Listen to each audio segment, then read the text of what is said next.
Foreign-backed militants have attacked government-held parts in the northern city of Aleppo, killing at least 7 people. Military sources say the terrorists have shelled several neighborhoods in the city. At least 35 others have been injured. Aleppo province has been recently gripped by violence and heavy fighting between government forces and terrorists, despite the nationwide ceasefire in Syria. Some reports suggest that more than 250 civilians have lost their lives over the past 2 weeks in both government and terrorist-held areas in Aleppo.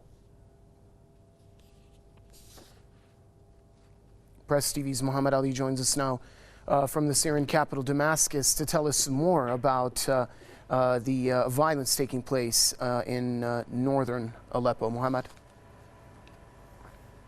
Yes, in the early hours of the morning, foreign-backed militants started attacking and shelling various parts of residential parts in Aleppo, government-held parts over there, with over 65 mortar shells, according to local sources there, killing at least up till this moment 11 people and injuring tens of others. The areas attacked are residential areas, particularly here we're speaking about Al-Nil Street, Al-Sariyan area, Al-Khalidiyya, Al-Mogambo, and also rockets hit the vicinity of Al-Rahman Mosque in the residential parts of Aleppo over there. Also, this was in the early hours of the morning. Just about an hour ago, militants intensified their rocket and mortar attacks also on residential parts of Aleppo, hitting Al-Bayt Hospital. This is a hospital in Al-Muhafaza quarter inside Aleppo.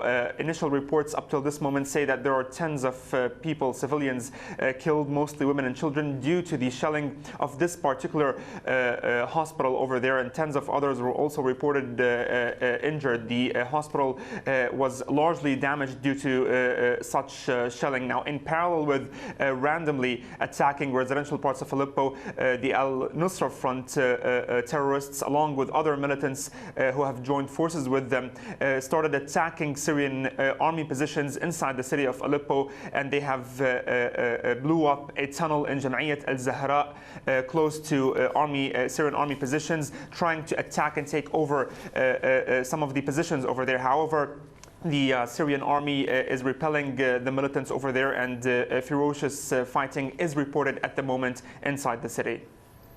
Muhammad, obviously we can all deduce how important Aleppo is. If I recall, there were a lot of deliberations about extending a ceasefire to parts of Aleppo. How successful have efforts been in that regard?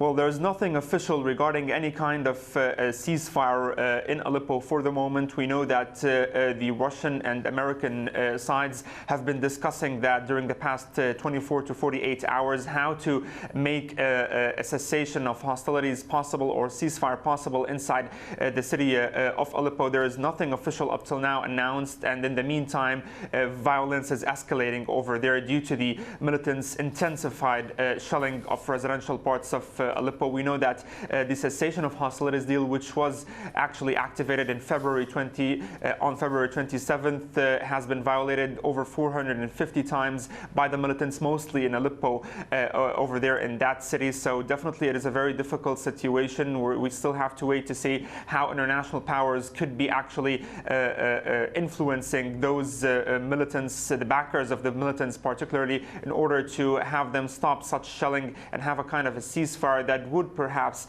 facilitate, again, suitable grounds for any kind of peace talks.